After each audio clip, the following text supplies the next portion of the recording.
Baik, untuk waktu saya akan memulai presentasi ini. Barangkali saya tidak terlalu lama oleh karena nanti saya mau menguji di OSCE jam 12. Ya, minta maaf. Pada kali ini saya mendapat kesempatan untuk memberikan penjelasan atau sharing mengenai triase dan mobilisasi pasien pasca anestesi ke ICU. Untuk triase akan saya gabungkan pengertiannya dalam pengertian pasien pasca bedah yang memerlukan perawatan untuk di ICU-nya. Nah, mengapa kita repot belajar transportasi pasien?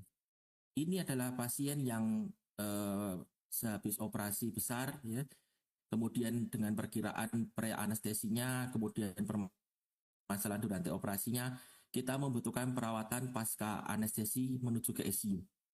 Yang kami renungkan dan kami alami pada hari-hari selama bekerja, ada godaan-godaan untuk berpikir selama kita transportasi pasien. Pada saat kita mau mengirim pasien, kadang kita ditunggu oleh kasus-kasus berikutnya yang ada di kamar operasi. Oleh karena itu yang ada di kepala kita adalah kadang-kadang seperti hal di depan ini. Pokoknya pasien tiba di ICU masih ada denyut. Tinggal kirim aja. Intinya nggak diomeli sama orang ICU. Kemudian saya harus cepat kirim karena saya masih punya pasien yang berikutnya.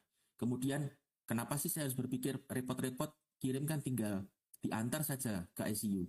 Kemudian sudah menjadi rutinitas, cepat pindah, cepat kelar, cepat pulang, apalagi kalau pasien sudah terakhir malam. Kemudian yang lebih parah lagi kadang-kadang kita menggunakan staf medis yang tidak tahu ini pasien apa, sehingga pada saat serah terima pasien juga tidak terlalu banyak informasi yang diberikan. Nah, hal-hal ini yang membuat kita harus berpikir dan belajar lagi bagaimana mengenai mobilisasi pasien yang dari pasca bedah menuju ke ICU. Nah, sehubungan dengan mobilisasi pasien dari kamar bedah ke ICU, ada terminologi yang kita bagi menjadi 3, yaitu primary transport, secondary transport, dan intra-hospital transport. Untuk tema yang diberikan pada hari ini adalah intra-hospital transport, terutama pasien dari kamar bedah menuju ke ICU.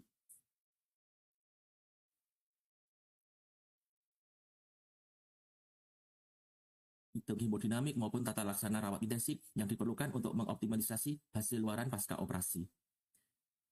Sebagai pendahuluan, komplikasi perioperatif pada pasien risiko tinggi itu dapat menjadi penyebab utama kematian dan rawat inap lama.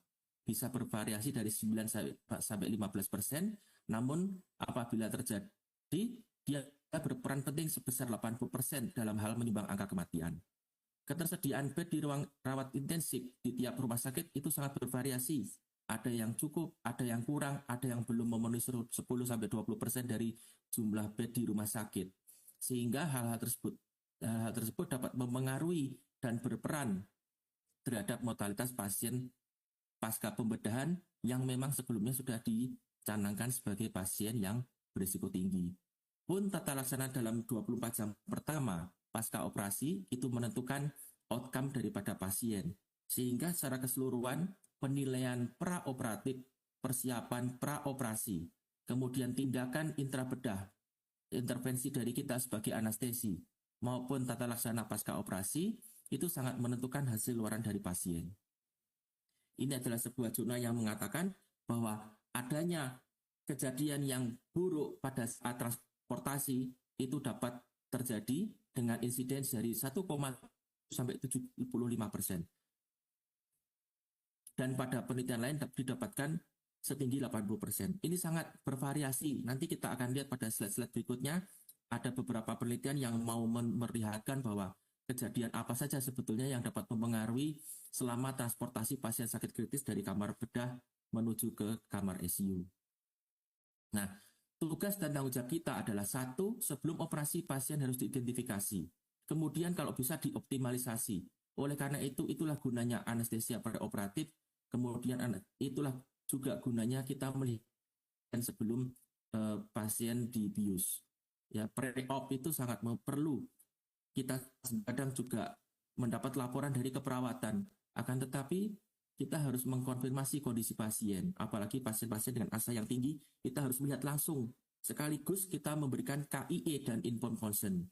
Oleh karena pasien-pasien yang mau mendapat tindakan pembedahan dan anestesi, terutama pasien berisiko tinggi, itu dia harus mendapat informed consent yang jelas, KIE yang jelas, sehingga dia akan bisa memberikan informed consent secara bertanggung jawab. Kemudian di kamar operasi, dia harus mendapat pengawasan, tata laksana selama pembedahan. Sekaligus juga pencegahan, pengenalan, dan tata laksana permasalahan yang mungkin bisa muncul selama pembedahan. Sehingga harapannya kita dapat mengurangi kebutuhan ICU. Di sisi lain, apabila ini terjadi, maka bisa saja pasien yang tadinya tidak butuh ICU bisa tiba-tiba butuh ICU. Yang kadangkala seperti kita ketahui kalau di rumah sakit pusat rujukan, kadang ICU tidak mudah kita dapatkan karena kita harus berebut dengan sisrute dengan pasien dari rumah sakit lain. Kemudian yang keempat, kita harus bisa mengorganisir transportasi dan memberikan serah terima yang benar dari kamar bedah menuju ke kamar ICU. Identifikasi ini penting, biasanya kita menggunakan status fisik ASA. Nah, ada beberapa macam hubungan antara ASA dengan mortality rate.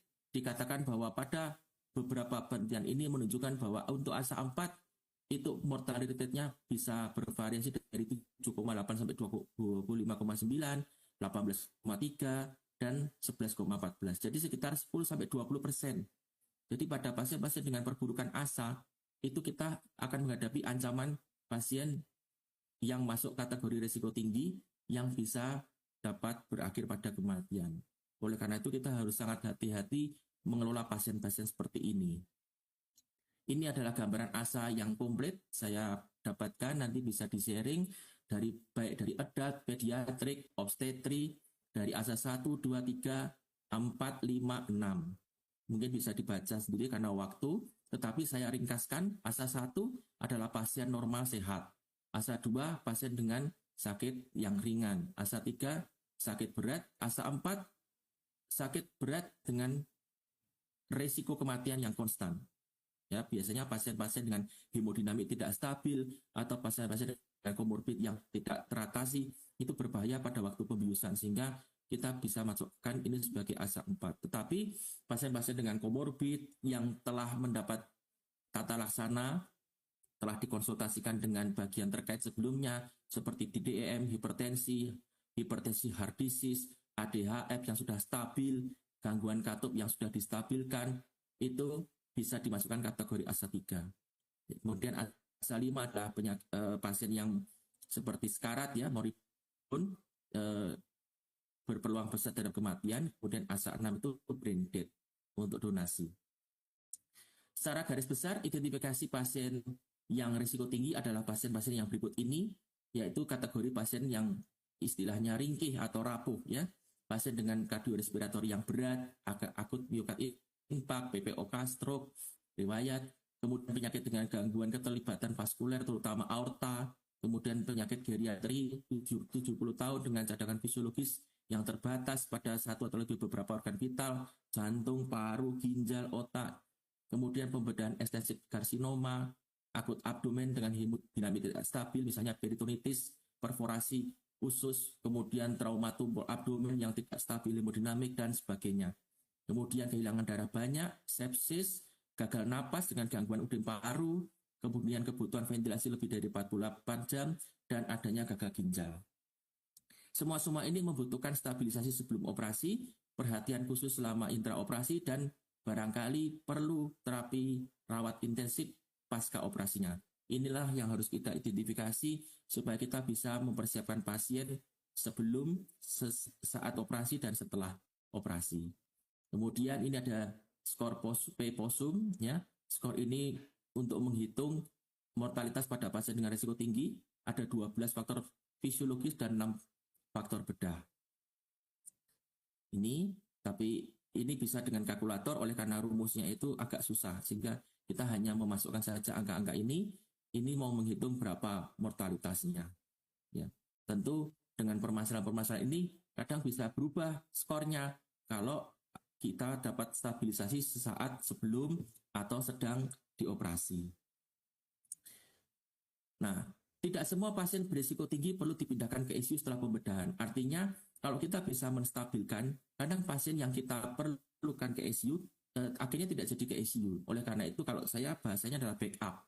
Backup itu saya tahu bahwa pasien dalam kondisi marginal, artinya perbatasan, tidak menutup kemungkinan pada saat dibius atau saat tindakan apabila ada komplikasi, pasien itu akan jatuh dalam kondisi kegagalan organ, bisa gagal sirkulasi, gagal napas dan sebagainya. Oleh karena itu pasien-pasien seperti ini biasanya kita diskusikan dengan bagian SU atau KIC-nya supaya kita mendapat istilahnya tempat untuk pasca operasi. Tetapi kadang pasien seperti ini karena kita tahu bahwa SU itu langka, artinya barang mahal. Jadi kalau misalnya pasien bisa kita stabilkan, kemudian kita rawat di ruang RR ya, recovery room, biasanya untuk saya di RR saya agak sedikit lebih lama. Walaupun kita tahu kalau upgrade score sudah bagus, kalau pakai bis umum, Promed score sudah bagus, kalau pakai regional, kalaupun sudah bagus pun saya agak lebih lama lagi di sana.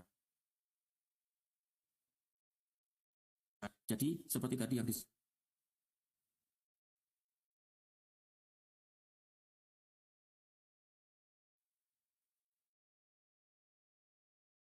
sebenarnya adalah PACU atau post anesthesia care unit atau ruang recovery room. Oleh karena itu di sana harus diisi oleh tenaga yang berkompeten, kemudian alat-alat ABC yang baik, kemudian anestesi harus bertanggung jawab di PACU.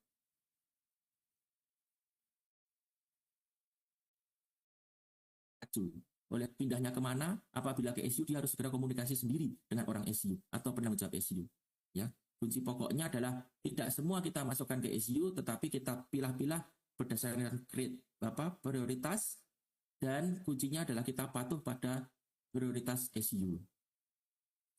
Menambah bed juga tidak terlalu banyak bermanfaat pada peningkatan output hasil luaran secara umum.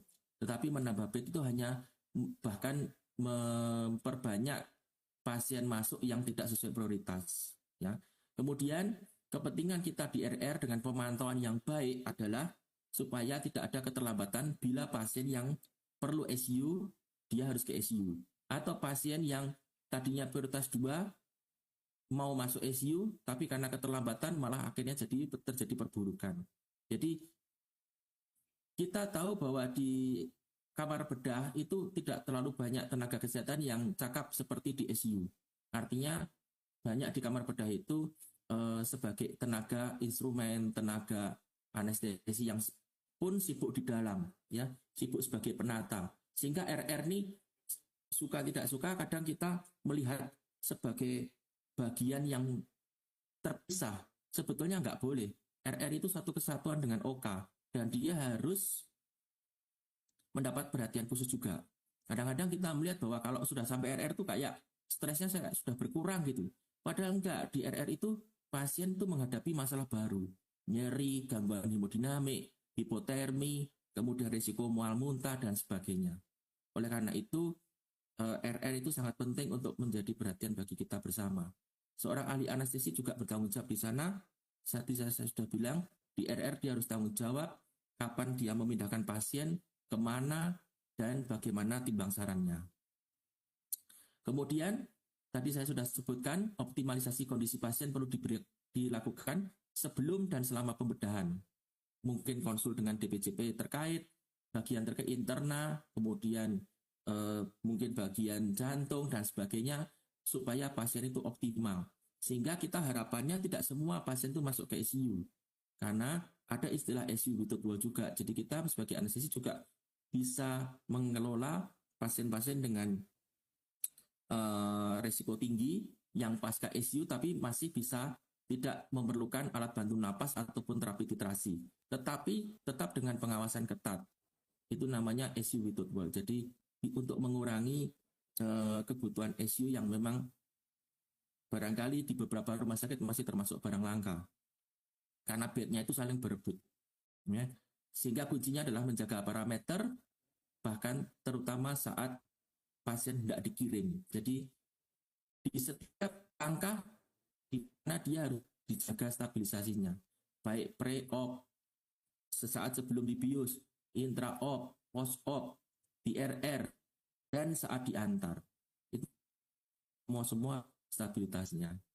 Saya ada pengalaman sedikit, baru Senin yang lalu, ada perempuan usia 70 tahun dengan ulkus diabetik, neuropati diabetik, DMCKD. Pada saat divisit, pasien ini sesak, napas memanjang, bising, ronki. Ternyata kita konsultasikan dengan bagian kardiak, memang tidak ada HD dengan pelebaran ukuran jantung, ya, terjadi dekomkordis. Kemudian ternyata ada gangguan katup AR dan MR moderate oleh karena pelebaran daripada ruang jantung, ya, jadi LVH-nya ada LVH-nya, ada RVH-nya dan sebagainya. Nah, pasien seperti ini kita kategorikan urgent untuk amputasinya. Kalau bisa kita stabilisasikan dulu, kemudian kita konsultasikan dengan DPCP ke bagian kardio, kita lakukan ekokardiografi, didapatkan hasil seperti itu, EF-nya juga mepet. Sekarang pertanyaannya apakah bisa dibius atau tidak? Kalau dibius yang bagaimana, kemudian perlu SU atau tidak, kemudian bagaimana peran kita. Jadi saya dibantu dengan penata senior saya itu Haji Lola, barangkali mungkin teman-teman ada yang tahu yang senior. Beliau juga sangat berperan penting dalam kemajuan saya di Rumah Sakit Undata ini, jadi banyak pengalaman dari beliau. Saya senang kalau sharing dengan penata senior karena beliau-beliau ini sudah banyak melihat hal-hal yang barangkali lebih banyak daripada saya, sehingga apa pengalaman beliau itu bisa disering-seringkan. Nah, pada pasien ini kami lakukan pembiusan dengan regional spinal anestesi, akan tetapi dengan unilateral teknik. Jadi akhirnya artinya hanya satu kaki yang kami dominankan.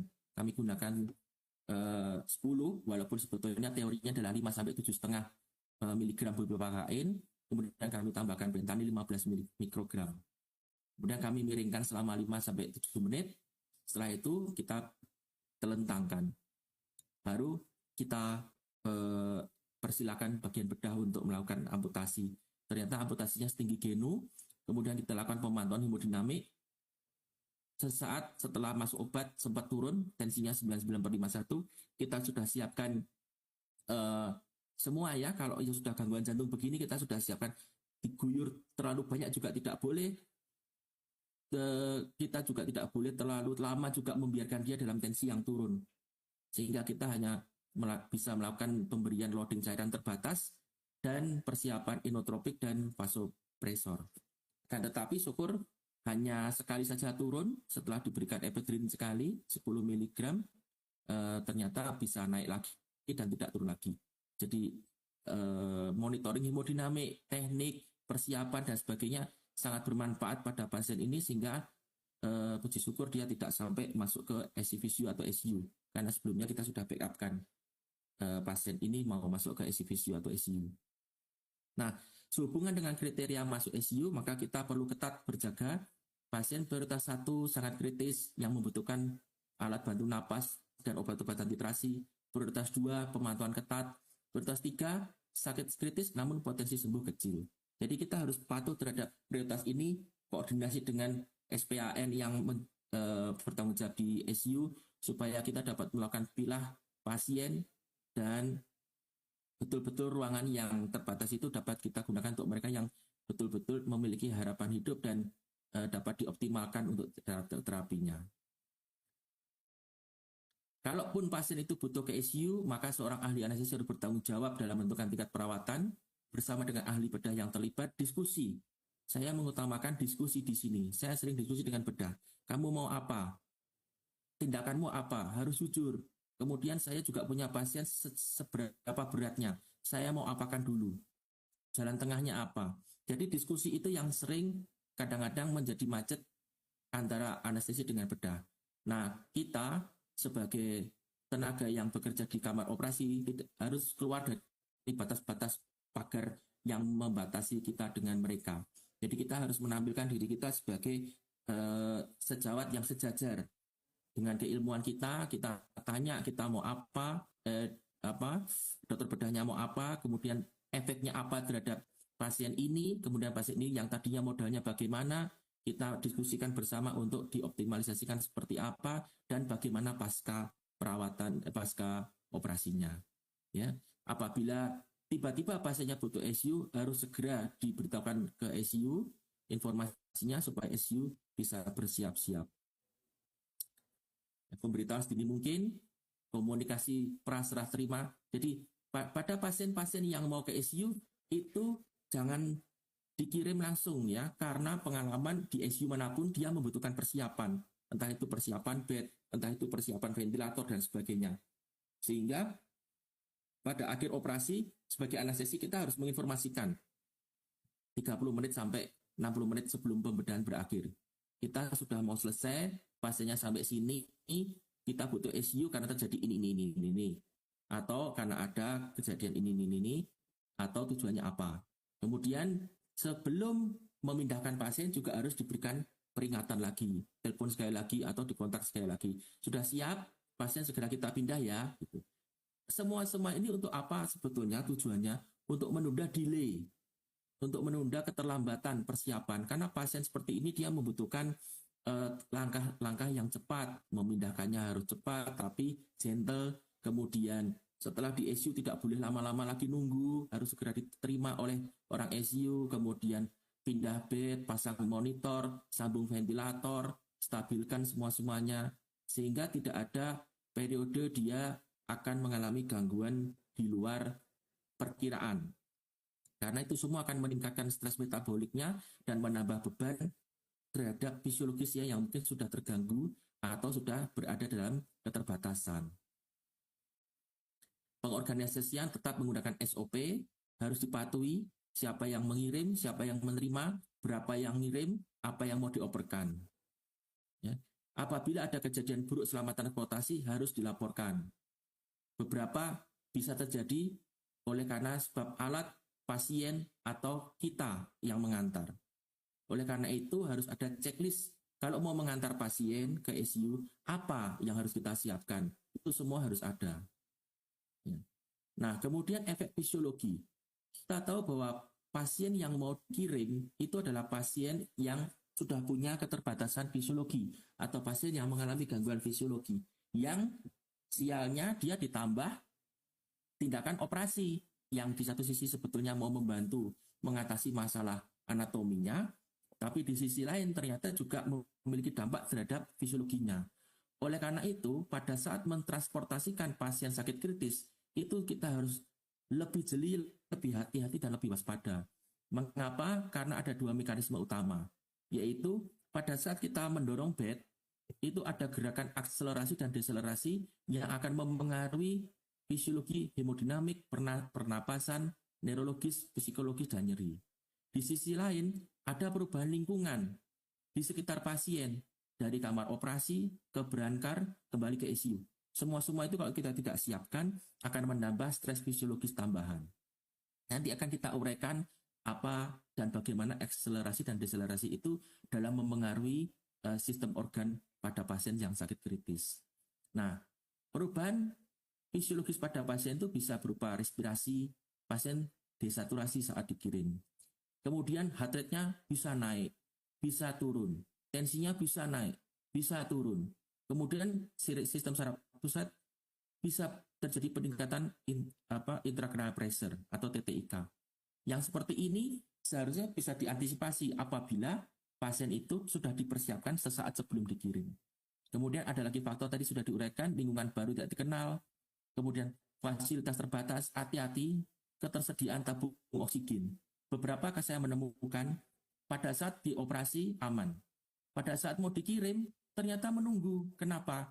Karena tabung oksigennya itu habis. Nah, jadi hal-hal seperti itu semuanya harus dipersiapkan. Itu kan teknis. Tapi teknis yang sepele itu kalau terjadi, itu bisa menghambat pasien. Kasihan pasiennya. Jadi, mau dipakai, mau nggak dipakai, saya selalu berdiskusi. Saya tidak mau kalau menggurui karena saya juga masih muda. Kita diskusilah satu dengan yang lain antar satu bagian OK. Diskusi baik-baik. Coba kita pikir kalau tabung oksigen tidak kita isi sesaat sebelum kita mulai operasi di pagi hari. Pada waktu nanti kita butuh mengantar pasien ke ICU, pasti akan menunggu. Karena menghubungi orang gas itu tidak mudah. Butuh waktu dan sebagainya. Kita tahulah hambatan-hambatan teknis di lapangan di sebuah rumah sakit itu. Oleh karena itu ada baiknya mungkin malam sebelum selesai operasi itu oksigen dilihat lagi mana yang kosong, tabung-tabung oksigen kecil itu. kemudian regulatornya jalan atau tidak, dan sebagainya. Kemudian alat monitor. Alat monitor kadang-kadang ada yang sudah berusia, sehingga mungkin saturasinya terkelupas, tensinya sudah bocor, dan sebagainya. Harus disisihkan alat mana yang mau digunakan untuk membantu mengirim pasien dari kamar operasi ke ICU. Kemudian permasalahan teknis, tiba-tiba oksigennya habis. Itu karena nggak siap tadi. Kemudian tiba-tiba ada masalah di baggingnya, atau pasien berlendir tidak disaksen dari awal, sehingga di tengah jalan dia krak-krok, akhirnya desat. Yang begitu-begitu itu teknis sebetulnya, akan tetapi perlu koordinasi tim terkait, sehingga koordinasi itu sangat diperlukan. Kemudian baterai, kita pakai saturasi, tapi saturasinya portable. Ternyata saturasi portable-nya, baterainya sudah habis, atau baterainya lemah, sehingga di tengah jalan habis. Yang begitu-begitu itu akan sangat mengganggu kita, oleh karena menyebabkan operan jadi tidak bagus dan keamanan pasien menjadi terancam. Kemudian kegagalan perawatan lanjutan. Seperti tadi sudah dibilang, sebelum ngirim harus sudah dikasih tahu dulu. Sesaat sebelum ngirim harus sudah ditelepon lagi. Karena apa? Kadang-kadang waktu sudah di tempat tujuan tim penerima tidak siap, ventilator belum siap, bed belum disiapkan, belum dipervet, dan sebagainya. Nah, sekarang kita akan membahas mengenai mobilisasi pasien pra dan antar rumah sakit, tetapi ini untuk yang second. Kalau yang intra-hospital bisa dipakai juga prinsip-prinsip itu.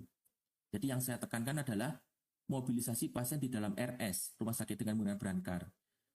Efek akselerasi dan deselerisasi dapat berpengaruh signifikan pada pasien sakit kritis yang sudah memiliki penurunan kemampuan kompensasi fisiologis yang bekerja melalui dengan hukum gerak Newton. Gambar ini tampaknya sederhana. Kita mau mengantar pasien kok yang sudah terintubasi dari ICU menuju ke cath lab. Tampaknya sederhana, tapi nanti kalau kita belajar, sebetulnya ada banyak yang terjadi di dalam itu. Hukum Newton ada 3, gagasan inersia, interaksi antara dua objek. Ya, yang ini lebih banyak berperan pada pasien yang didorong. Jadi kalau kita untuk setiap aksi ada reaksi yang sama besar dan berlawanan. Hukum ini menjelaskan interaksi antara dua objek. Ya, jadi ketika suatu objek memberikan gaya pada objek lain, objek kedua akan merespon secara berlawanan dan sama besar. Seperti apa? Seperti ini gambarnya. Nomor 3. Jadi ada aksi, ada reaksi. Kalau dijelaskan lagi seperti ini. Ya, ini pasien yang dibawa di ambulan, kepalanya di depan, ambulannya maju. Saat pasien melakukan percepatan dalam ambulan, artinya ambulannya maju ke depan, maka gaya luar itu menyebabkan adanya akselerasi, yaitu panah biru, searah dengan arahnya ambulan, yang menuju ke arah sepalik pasien. Nah, berdasarkan hukum Newton, maka ada gaya inersia yang berlawanan arah sama besarnya, yaitu ke arah kaudal. Gaya inersia menyebabkan perpindahan organ dan cairan tubuh ke arah kaudal. Ya, inilah yang akan memengaruhi hemodinamik, kemudian pada fungsi paru, fungsi saraf, dan sebagainya. Jadi kalau ambulannya maju ke depan dengan posisi kepala di depan, kaki di belakang, maka ada gaya yang inersia yang menyeret perpindahan organ atau cairan itu dari atas ke bawah atau dari kepala ke kaki yang warna hijau. Itu yang harus kita pegang. Setiap kali kita memindahkan pasien, hati-hati. Demikian pula pasien yang mengalami deselerasi, artinya misalnya ambulannya menurun kecepatannya atau hendak ngerem, ya, maka ambulan itu akan memiliki gaya deselerasi ke belakang. Kebalikannya, maka gaya inersia yang bekerja pada pasien itu akan terbalik, yaitu dari kaki menuju kepala. Otomatis ada gaya yang memengaruhi perpindahan organ maupun cairan dari kaki ke arah kepala pasien. Jadi ini adalah gaya akselerasi dan deselerasi yang mempengaruhi pasien yang sakit kritis yang sedang kita bawa dengan ambulan. Kalau pakai ambulan, kalau pakai berangkar ya pakai berangkar. Ini hukum Newton 3 yang bekerja. Nah, sekarang efeknya terhadap fisiologi kardiovaskuler. Nah, pada saat pasien ini dengan gambar ini ya, jangan dengan gambar yang pakai berangkar tadi. Nanti akan terbalik soalnya. Bila ambulan ini maju ke depan, dengan posisi kepala di depan, kaki di belakang, maka ada gaya inersia yang bekerja terhadap tubuh yang menyeret organ atau cairan dari arah kepala menuju ke arah kaki. Akibatnya apa? Pada sistem kardiovaskuler yang terkena, darah akan terkumpul ke kaki, sehingga terjadi penurunan venous return. Kita tahu venous return adalah darah yang dari seluruh tubuh masuk ke jantung. Apabila semua terarah ke kaki, artinya yang masuk ke jantung menjadi berkurang. Otomatis cardiac output juga menyebabkan juga akan menurun, sehingga bisa hipotensi. Nah, makanya hati-hati pasien-pasien seperti ini kalau dibawa dengan laju tinggi yang tidak stabil, dia bisa hipotensi selama transportasi.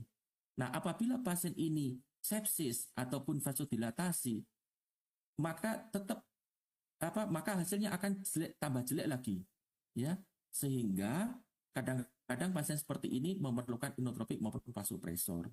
Pun sebelumnya pasien ini pasti akan sudah ada obat-obat seperti itu, sehingga perlu monitoring ketat. Kemudian pasien yang kurang cairan, ventilasi tekanan positif dengan PIP tinggi yang menekan venous return, dia akan menyebabkan penurunan preload.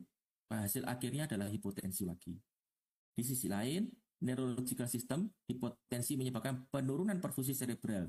Kalau kita lihat arah yang hijau itu, maka arah cairan dan organ akan meninggalkan kepala dan menuju ke kaki, sehingga perfusi di otak akan berkurang, sehingga dapat memperburuk kondisi pada pasien yang sebelumnya sudah ada cedera kepala yang seharusnya dia membutuhkan perfusi yang bagus. Nah, gambar ini hanya mau mengingatkan bahwa untuk bisa menjamin oksigen delivery yang bagus, kita memerlukan dua hal, yaitu pernapasan dan sirkulasi. Sirkulasi diwakili oleh cardiac output, pernapasan diwakili oleh cardiac oksigen content.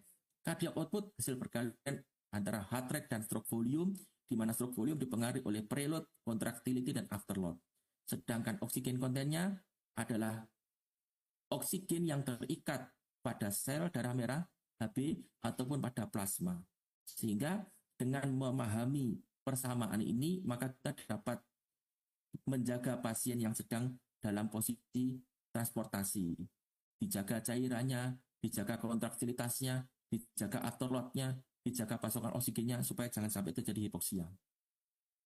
Kemudian deselerasi. Kalau ambulannya mengerem, maka ada gerakan deselerasi dari kepala ke kaki. Oleh karena itu, gaya inersia yang bekerja sebaliknya, yaitu dari kaki ke kepala. Sekali lagi saya berpesan, mohon dilihat ini pasien yang di ambulan. Karena nanti sistem ini penerapannya sama dengan pasien yang kita dorong dengan brankar dari kamar OK ke ICU, namun dengan arah yang kebalikan. Karena kalau kita dorong kan kepalanya yang ke depan. Ya, yang penting gaya akselerasi dan deselerasinya ini yang harus kita lihat. Ya. Bila ambulan ini melambat, maka deselerasi dari kepala menuju ke kaki, maka ada gaya yang senilai, yaitu gaya inersianya dari kaki menuju ke kepala. Efeknya apa? Maka venous return akan meningkat oleh karena gaya inersia yang mendorong darah ke arah sepalik. Seketika darah akan menuju ventrikel kanan dalam jumlah yang tinggi, apabila dia tidak siap menyebabkan gagal jantung, edema paru, dan aritmia. Kemudian neurological system, ada sejumlah darah besar yang tiba-tiba masuk ke otak yang menyebabkan peningkatan intracranial pressure dan meningkatkan gangguan perfusi cerebral. Jadi kurang jelek, kelebihan juga jelek. Gastrointestin. Apa ada gaya inersia yang menggeser lambung ke arah sepalik seperti gambar panah hijau itu, maka dapat kita bayangkan ada risiko aspirasi, terutama apabila lambungnya itu tidak kosong. Ya, hati-hati. Kemudian peningkatan tekanan ras diafragma, penurunan volume mortidal oleh karena ada bagging, dan peningkatan intratorasik, semua itu akan mempengaruhi ventilasi mekanik kita. Jadi tampak lebih berat, tekanannya lebih tinggi, jadi potensi hipoksia juga bisa terjadi di sana. Muskuloskeletal system, ini juga masalah pembeberan aksial, ada risiko perpindahan fragmen tulang apabila kita secara kasar memindahkan pasien. Ya, sehingga gambar yang tadinya tampak sederhana di depan, di belakang kita sudah bisa berpikir, oh kalau saya mendorong pasien dengan posisi kepala di atas, kaki di bawah seperti itu, mendorong dengan kencang, itu akselerasinya ke depan, ya, warna biru, inersianya ke atas. Akibatnya apa? Itu tadi, seketika darah jantung akan mendapat darah yang banyak, venous return tinggi, bisa gagal jantung dan sebagainya. Sebaliknya, apabila tiba-tiba saya mengerem atau memperlambat dengan kasar, maka deselerasinya akan menuju ke belakang yang warna hijau. Inersianya menuju ke bawah. Sehingga apa? Darah bisa menuju ke kaki, preload berkurang, hipotensi, dan sebagainya. Hati-hati pada pasien yang sudah dengan gangguan jantung atau kardiovaskuler. Karena tema hari kita, tema ini kan saya lihat tadi di depan, pada gangguan kardiovaskuler, tema besarnya di panggung tadi. Ya, kemudian ini adalah referensi terkait kejadian buruk selama transportasi pasien, dirangkum dalam jurnal yang teman-teman bisa cari nanti di Critical Care 2010, ada persentase kejadian-kejadian yang dapat mempengaruhi selama transportasi pasien. Intinya semua ini harus kita cermati dan kita siapkan apa saja yang bisa terjadi. Nah, rangkumannya adalah sebagai berikut. Pada pasien yang sakit kritis, cardiocirculatory bisa terjadi severe hipertensi, aritmia, cardiac arrest, kematian. Dengan hal yang bisa dijelaskan seperti yang tadi sudah diuraikan mekanismenya. Kemudian napas, hipoksia, bronkospasme kalau pasien bangun tidak tidur dengan baik, kemudian pneumotorak, ekstubasi yang tidak terencana, tercabut ETT-nya, kemudian intubasi yang selektif artinya yang salah masuk, kemudian disinkroni ya antara ventilator dengan pasien, hipotermi kalau kita tidak berikan selimut dengan baik, kemudian alat bisa ada gangguan, human error, agitasi, dan sebagainya. Jadi semua itu bisa dijelaskan secara fisiologis dan kita harus bisa memahami itu saat memindahkan pasien. Jadi sekarang memindahkan pasien tidak hanya sekedar memindahkan pasien dari OK ke ICU, tapi harus dipikirkan semuanya supaya kita bisa melakukan pemindahan pasien yang aman dan nyaman. Sekarang setelah mengetahui sedikit-sedikit dari materi yang kita uraikan, tampaknya kepala kita menjadi kosong. Kita harus tanya sekarang. Yang pikiran-pikiran yang malas-malas tadi sudah hilang semua. Kita menjadi tertampar. Ya. Kita jadi berpikir gitu. Berarti selama ini kita memindahkan pasien itu sudah benar enggak? Yang kita berikan pada pasien itu sudah aman enggak? Itu menjadi pertanyaan besar saya juga selama mempersiapkan slide ini. Nah, pada tulisan yang berikutnya ini, maka ada kejadian-kejadian tidak diinginkan dengan faktor risiko yang terkait oleh pasien transport. Ya. Faktor risiko banyak, pasien yang rapuh seperti umur, kemudian laki, karena dia lebih berat, lebih banyak aktivitas kalau terbangun, obesitas, kondisi pasien, skor yang tinggi APC-nya, transportasi emergensi tanpa persiapan yang memadai, kondisi yang jelek, asa yang tinggi. Ya. Kemudian sistem yang bermasalah apa? Kita ini juga bermasalah bisa. Apabila ada tim yang tidak berpengalaman, maka bisa resikonya apa? Komplikasinya hilang transportasi, salah tempat, nggak bisa apa-apa kalau terjadi krisis pada pasiennya. Jadi timnya juga harus dipersiapkan melalui klasifikasi sistem itu. Checklistnya yang nggak siap, tiba-tiba di tengah jalan alatnya mati, baterainya habis, yang gitu-gitu. Kemudian orang yang tidak ngerti disuruh ngirim. Nah, itu juga menyebabkan adverse event selama patient transport. Respiratory dan RB antara lain bisa terjadi hipoventilasi, pneumotorak, hipoksemi. Saya kira sama ya. Kemudian accidental extubasi. Hati-hati, pasien tiba-tiba kecabut ETT-nya. Aduh, setengah mati kita. Atau ETT-nya tiba-tiba dislok karena gelisah, tidak terrealisasi dengan baik, akhirnya dia lepas, bocor, masuk ke lambung. Yang gitu-gitu kita harus betul-betul awas, matanya melek, aware. Kemudian kardiovaskuler tadi sudah bisa diterangkan dengan mekanisme hukum 3 Newton, neurologik juga, equipment. Equipment ini saya wanti-wanti sekali juga buat saya dan teman-teman. Baterai, oksigen, kemudian cairan, dobutamin ataupun vasopresor yang kedorong saat memindah. Waktu memindah atau waktu menyambung tidak dikunci dulu triway-nya. Ya. Anti analgetik yang kedorong. Yang gitu-gitu itu betul-betul merupakan faktor risiko yang sebetulnya sudah tercatat dan ada di jurnal. Sehingga kita bisa recall lagi di otak supaya kita bisa memperbaiki sistem kita dalam pemindahan pasien. Kemudian organisasi transportasi pasien ini adalah hal-hal yang sering sekali saya temukan.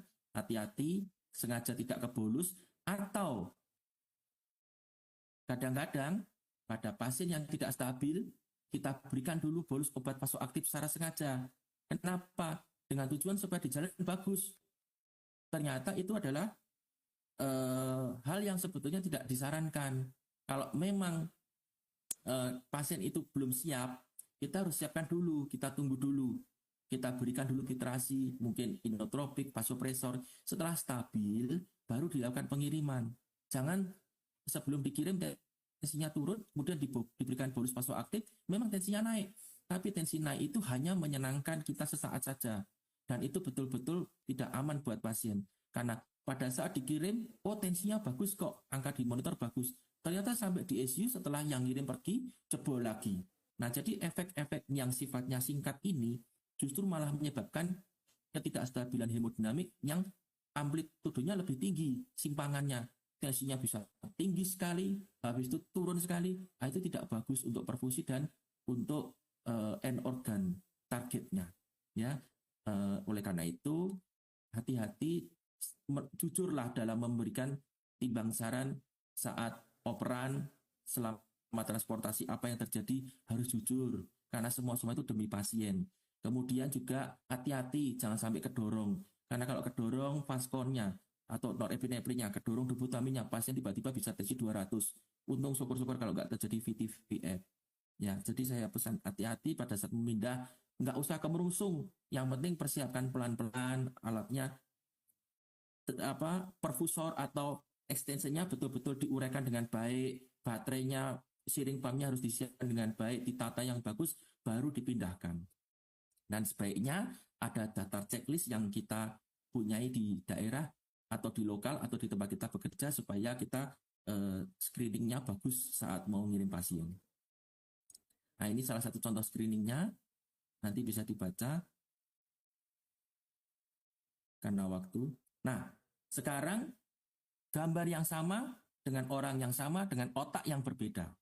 Setelah tadinya kita merasa malas saat ngirim gambar di awal, kemudian di tengah kita merasa nggak tahu apa-apa, kita bertanya-tanya apa benar nggak ya selama ini. Nah, terus kemudian harusnya dengan gambar ini kita disadarkan lagi. Oh, ternyata kalau mau ngirim itu, ya personelnya siapa sih? Anestesi, sarjen tuh harus ikut kalau bisa.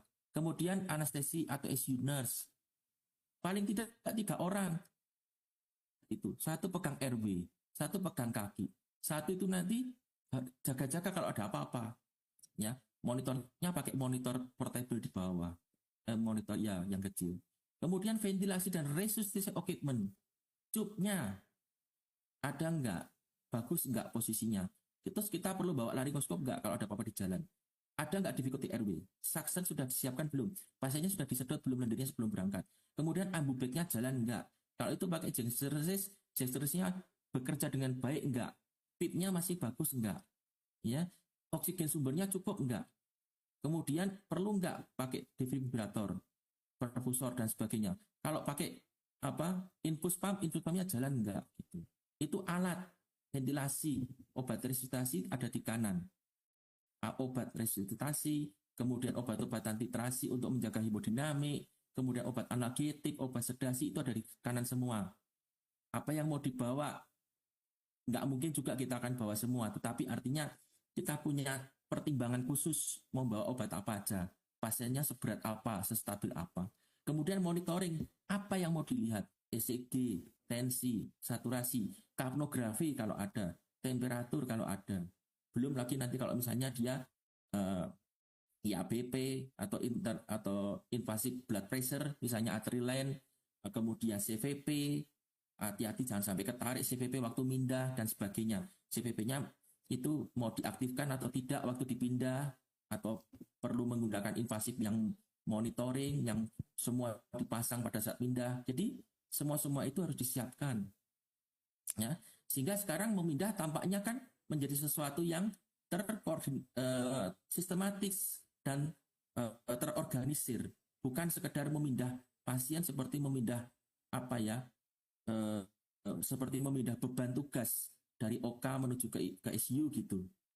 Terus kita tidak tahu apa yang akan terjadi berikutnya. Harus betul-betul care, betul-betul sama pasien itu perhatian, dan kita memperlakukan pasien itu sama seperti kalau kita yang jadi pasien tuh kita mau nggak digitukan gitu. Ya. Kemudian ini adalah basic measures for optimizing patient before transport. Apa yang mau dilihat, perioperatif, intraoperatif, postoperatif, semua disiapkan supaya dalam upaya pengiriman pasien itu kita betul-betul sudah siap. Kemudian saat serah terima pasien, handover, itu momoknya adalah komunikasi yang buruk. Pengen cepet-cepet operan, pengen cepet-cepet masuk lagi ke kamar operasi. Terus nggak jujur, nah itu komunikasi buruk. Belum juga tim yang terima juga tidak menyediakan waktu yang baik. Cepet-cepet saya masih punya kerjaan banyak, apa yang mau dioperkan? Nah, yang seperti itu kita harus sudah mulai sama-sama saling berubah. Ya, supaya tidak ada kejadian sekunder yang bisa terjadi gara-gara operan yang jelek. Berikan rentang waktu yang memadai, lingkungan yang tenang, supaya seseorang bisa mengoperkan dengan baik terkait pasien termasuk usia, riwayat penyakitnya, indikasi operasinya, kemudian diikuti dengan informasi terkait intervensi bedah, kejadian selama operasi, kejadian selama pemindahan pasien. Kalau tensinya sempat turun, bilang berapa, dikasih apa. Kalau sempat naik, bilang sampai berapa. Kemudian dikasih apa. Kalau pasiennya bangun, gelisah, dikasih apa. Itu harus disampaikan semua. Ya, sehingga cara komunikasi yang sesuai dengan SBAR, situasi, latar belakang, penilaian, dan rekomendasi itu menjadi standar. Ya, semua itu harus ada catatannya supaya bisa dievaluasi secara berkala, sehingga di masa depan bisa dilakukan identifikasi, evaluasi, dan perbaikan untuk tata laksananya. Kemudian setelah terima pasien tidak cukup hanya menjadi SOP yang kita simpan di rak-rak yang keluar saat akreditasi, tetapi harus menjadi suatu program, baik itu pelatihan, praktek simulasi, pun saat tidak ada pasiennya, harus sering-sering dilatih. In-house training itu juga perlu dilakukan untuk tenaga medis, tenaga kesehatan, yang ngirim pasien, yang terima pasien, dan sebagainya. Supaya apa yang diperhatikan tadi di depan tadi bisa dilakukan dengan baik pada saat pasien dikirim dari kamar bedah ke ICU. Nah, di sesi akhir, pada saat seseorang sudah wise, sudah bijak, setelah otaknya ada ilmunya, hatinya ada belas kasihnya, maka dia akan berpikir, saya ngirim ke ICU ini penting nggak? Rutenya mau lewat mana saya? Liftnya aman nggak? Kira-kira ada pemadaman nggak? Kapan aku mau ngirim? Terus persiapannya apa yang diperlukan? Sudah tak siapin apa? Kemudian siapa yang bawa? Alatnya apa aja? Jalan nggak alatnya? Cadangannya jalan nggak? Apakah mereka tahu kalau kita datang di ICU? Ya, apakah pasien ini resikonya sudah kita atasi semua? Apakah semua alatnya sudah kita cek? Apakah catatannya sudah lengkap? Apakah kita sudah mempersiapkan apa yang mau kita operkan?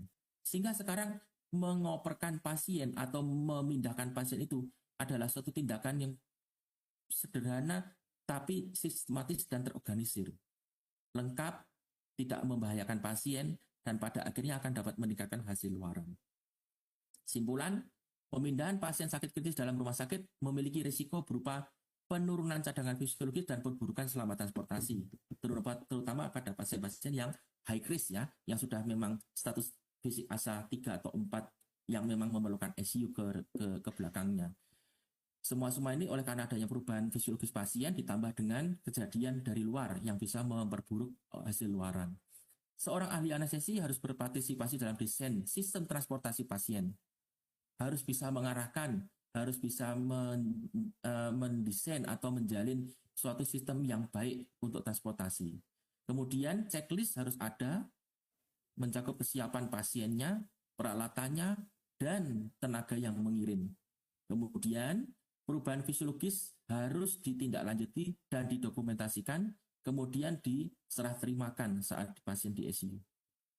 Kemudian seluruh anggota tim anestesi dan semua saja yang terlibat dalam transportasi harus mendapat pendidikan tentang tata laksana transportasi pasien risiko tinggi melalui pelatihan, pemberian pedoman, penggunaan data periksa, dan simulasi. Itu ya, saya kira demikian apa yang bisa saya berikan. Mudah-mudahan hasil sharing ini bisa bermanfaat untuk kita semua. Saya juga mohon masukan atau tanggapannya dari para senior atau guru-guru yang ada di ITKes. Terima kasih.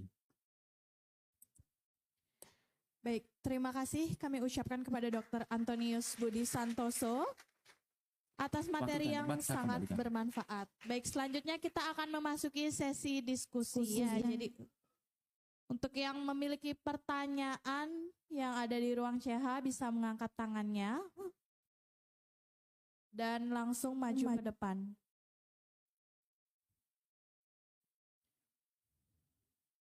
Dan untuk yang di ruang Zoom bisa menuliskan pertanyaannya di kolom chat. Suaranya ya. Maaf nggak dengar.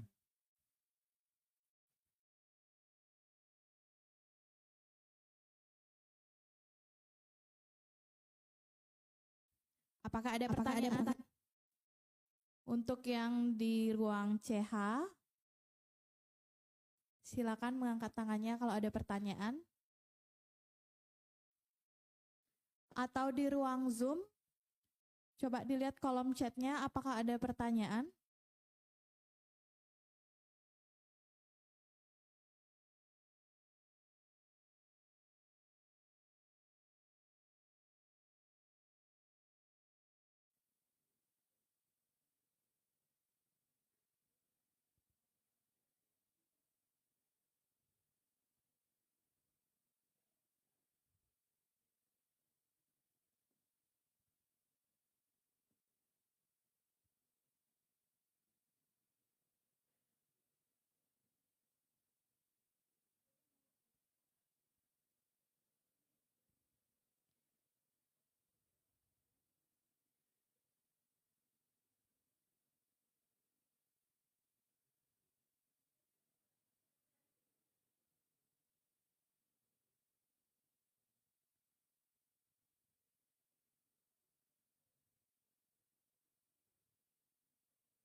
Silakan boleh berdiri ya untuk yang bertanya. Perkenalkan, nama saya Wanjel Emola, saya 34 kelas B. Pertanyaan saya, bagaimana penanganan pertama jika pasien itu mengalami peningkatan ICP selama transportasi ke ruang ICU? Soalnya di beberapa rumah sakit kan ruang operasinya sama ICU-nya kan jauh, jadi kan butuh beberapa waktu buat sampai ke sana. Jadi kita butuh waktu. Jadi kalau ICP-nya itu terjadi peningkatan, itu apa yang harus kita lakukan? Kayak penolongan pertama gitu.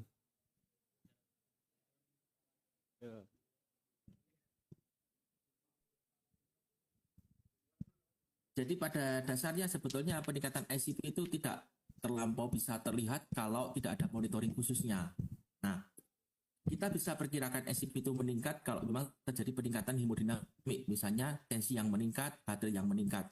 Nah, pertolongan pertama pada pasien yang mengalami ICP itu tentu kita lihat dulu faktor risikonya. Kalau memang faktor risikonya dia memang sebelumnya ada potensi peningkatan TTK, tekanan tinggi intrakranial, contoh pasien pos bedah otak, 2 pasien pos bedah trauma kepala, kemudian pasien riwayat stroke, perdarahan dan sebagainya, maka kita bisa perkirakan bahwa pasien itu memang memiliki cadangan atau reserve yang tidak baik di otaknya. Oleh karena itu setelah pasien itu dioperasi dari kamar bedah ke ICU, yang bisa kita lakukan hanya mencegah yang bisa terjadi selama transportasi itu, terutama hal-hal yang menyebabkan peningkatan ICP. Faktor-faktornya yaitu pasien bangun, pasien nyeri, kemudian pasien gelisah, tidak nyaman. Jadi semua itu harus kita yakinkan bahwa sebelum pasien dikirim itu harus terstabilkan dulu sebelum dikirim. Kemudian pasien-pasien yang tadinya operasi dengan perubahan hemodinamik yang mengalami kekurangan cairan atau kehilangan darah yang besar, juga sebelum dikirim harus kita stabilkan dulu kebutuhan cairannya berapa, kemudian perdarahannya berapa, transfusinya juga harus kita sesuaikan dulu. Intinya kecukupan hemodinamiknya harus kita stabilkan dulu supaya tidak ada lonjakan hemodinamik. Karena kalau SCP itu kalau tidak ada pemantauan khusus selama jalan ya tidak terlihat. Tetapi kita bisa memperkirakan itu dari melalui peningkatan sistem saraf simpatis, oleh karena sistem saraf simpatis yang meningkat itu dapat menyebabkan peningkatan fungsi jantung.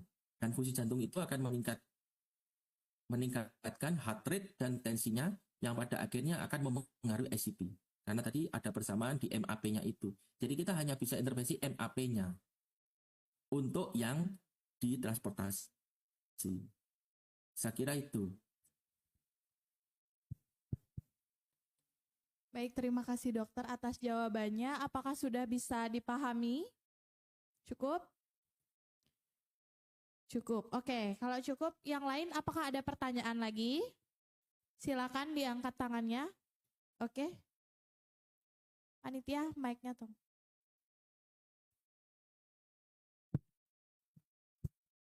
Baik, terima kasih atas waktunya. Perkenalkan, saya Caca dari tingkat 2C.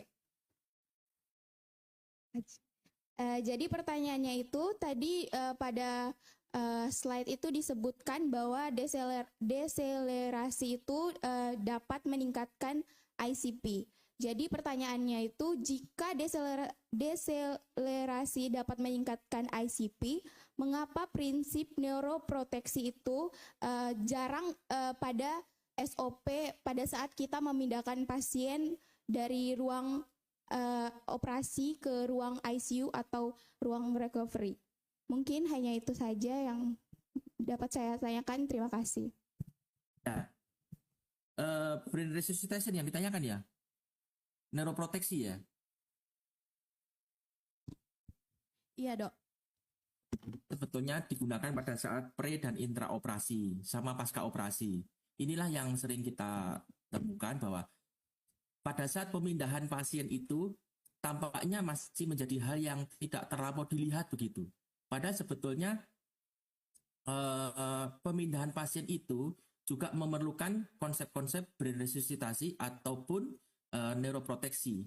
Nah, harapannya apa yang sudah diberikan selama persiapan praoperasi, intraoperasi, dan sesaat sebelum selesai operasi itu dipertahankan selama transportasi.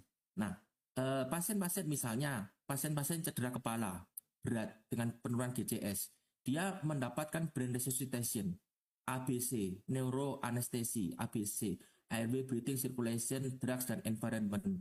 Semua sudah diberikan. Airway-nya harus bagus, ETT-nya harus bagus, breathing-nya harus bagus, saturasinya harus dijaga, kemudian sirkulasinya MAP-nya harus dijaga 60-100. Kalau misalnya kurang cairan, dicukupi preload-nya, perdarahan, dioptimalkan HB-nya melalui mekanisme allowed blood loss selama operasi, kemudian drugs, obat-obatan analgetik, penenang, dan sebagainya yang dibutuhkan selama operasi sudah diberikan. Environmental dijaga supaya suhunya hangat, tidak hipotermi. Sebetulnya semua itu sudah dilakukan di OK. Tinggal dijaga saja selama transportasi supaya dalam perjalanannya dari kamar bedah ke ICU itu tetap terjaga semua itu. Jadi prinsip neuroproteksi itu tidak ditinggalkan, tapi tetap sudah dilakukan dan tetap dijaga. Nah, oleh karena itu, karena sekarang ini banyak pembahasan transportasi pasien sakit kritis. Nah, itu ada baiknya memang kita sama-sama saling mengingatkan lagi adik-adik bahwa apa yang sudah dilakukan di kamar operasi itu jangan sampai putus saat transportasi. Misalnya, obatnya sudah kita perkirakan habis jam sekian untuk analgetiknya atau sedasinya. Kan kalau di kamar operasi kan dia ditidurkan pakai barangkali anestesi gas inhalasi. Ternyata pada waktu dikirim kan tidak mungkin kita bawa anestesi gas inhalasi. Akhirnya diputuslah dari ETT-nya itu dari mesin anestesi. Sehingga sekarang dia tidurnya pakai apa? Ya itu kita harus pikirkan, kita jaga. supaya jangan sampai pasiennya bangun di tengah jalan. Mungkin diberikan sedasi dengan memperhatikan MAP, jangan sampai terlalu vasodilatasi, supaya perfusi ke otak juga masih baik. Nah, tambahan dengan yang tadi yang penanya sebelumnya, yang mengenai ICP itu tadi, yang slide di depan ini yang saya tampilkan, itu kebetulan yang membahas mengenai itu.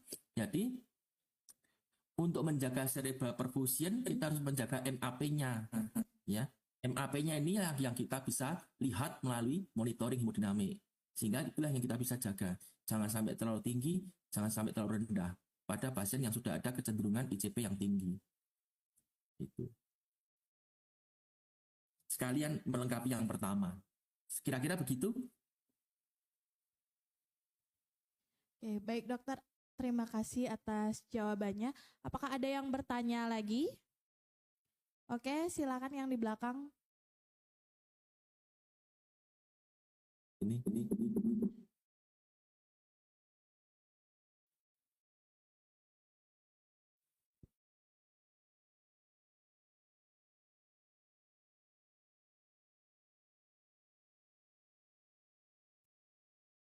Yang lain mohon perhatiannya ya. Cik. Pamit karena Baik dok, terima kasih atas waktunya.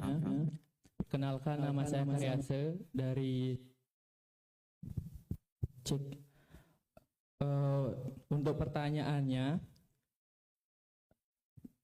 dari awal materi sampai akhir banyak saya simpulkan bahwasanya di pembahasan di materi ini itu terlihat banyak sekali mengenai adverse event transport, di mana kejadian ini itu saya simpulkan berasal dari perubahan fisiologis pasien itu sendiri. Nah, di sini saya ingin bertanya, apakah dengan artian begitu, apakah proses transport dari pasien kritis ini sebenarnya bisa dianggap sebagai stress test bagi cadangan fisiologis pasien? Dalam artian stres di sini, apakah tubuh pasien itu sedang diuji apakah cadangan fisiologisnya itu masih cukup atau berkurang, dalam artian itu lemah? Apakah pertanyaannya cukup jelas, dok? Ya, stress test itu saya tidak terlalu paham, tapi saya coba uraikan. Kalau yang stress test yang pahami adalah menguji pada saat pasien itu tidak dalam kondisi pembebanan, dia stabil. Tapi pada saat di tes pembebanan, kita mau mencari nih, masih bagus nggak dia ini. Yang sering saya paham mengenai stress itu, misalnya dopamine stress test, atau treadmill, itu juga stress test. Misalnya gini, kita kalau nggak lari-lari, ECG kita sudah ritme. Tapi saat kita dipacu untuk treadmill, kira-kira keluar nggak ya gelombang iskemik atau ECG depresi? Itu menunjukkan bahwa stress test itu bekerja dan kita mengeluarkan aslinya bahwa kita ternyata ada masalah lalu dengan ini gitu. Itu betul ya pemahaman gitu ya stress test ya. Bisa dipahami untuk yang bertanya? Bisa, baik. Mungkin pasien yang kondisinya tadinya oke, kita kasih stress test, kita mau tahu nih sebetulnya dia sampai mana sih keterbatasan cadangan fisiologisnya. Kan begitu toh maksudnya? Nah, kalau misalnya betul itu, nah untuk pasien-pasien yang dikirim dari kamar operasi ke ICU, itu sebetulnya sudah bukan lagi stress test. Dia memang sudah stres. Jangan lagi ditambah tes. Karena apa? Karena apa yang sedang terjadi sama dia itu berdasarkan dia underlying disease-nya dan karakteristik tubuhnya, dia saling terkait itu bisa saja sudah stres buat dia. Artinya gini, seorang geriatri 80 tahun dengan cedera kepala berat mendapat operasi evakuasi clot kraniotomi. Dari geriatrinya aja, apabila dia sudah punya komorbid, itu sudah stres buat dia. Kemudian ditambah dengan operasi otak dengan GCM dari 8, itu betul-betul sudah stres buat dia. Nah, proses pemindahan pasien setelah dilakukan tindakan operasi, misalnya setelah dilakukan neuroproteksi dengan ABCE neuroanestesia, kemudian pasien selesai operasi, kemudian dibawa ke ICU, hendaknya janganlah menambah stresnya dia. Oleh karena memang betul saya katakan bahwa ada dua mekanisme stres dalam tubuh itu, baik dari fisiologisnya dia yang sudah berkurang cadangannya, baik karena dia memang sudah asalnya memang sudah kurang, ataupun ditambah dengan underlying disease-nya, atau perlakuan kita selama memindah pasien, lingkungan sekitar dia yang nggak bisa kita jaga, itu juga menambah stres metabolisme, yang pada akhirnya akan meningkatkan simpatis parasimpatis, meningkatkan katekolamin dan sebagainya, meningkatkan GDS dan sebagainya, yang akan memperburuk perfusi dan outcome daripada pasien. Nah, oleh karena itu, apabila memindah pasien, kita justru tidak melakukan stres test, tapi jangan sampai menambah stres. Kita meminimalkan stres itu. Mungkin itu yang bisa saya pahami dari pertanyaannya adik, dan itu jawaban saya, barangkali kalau memang sesuai dengan pertanyaan adik. Mungkin itu. Ya, baik, terima kasih dokter. Bagaimana untuk adik menyampaikan? Oke, cukup ya. Mungkin karena sudah waktu, sesi diskusi saya cukupkan. Dan kami ucapkan terima kasih yang sebesar-besarnya kepada dokter atas waktu, ilmu, dan pengalaman yang telah dibagikan pada kegiatan hari ini. Apabila dokter memiliki agenda atau kegiatan lain yang perlu dihadiri, kami persilakan untuk meninggalkan ruang Zoom. Semoga kita dapat bertemu kembali di kesempatan berikutnya. Terima kasih dokter. Ibu moderator.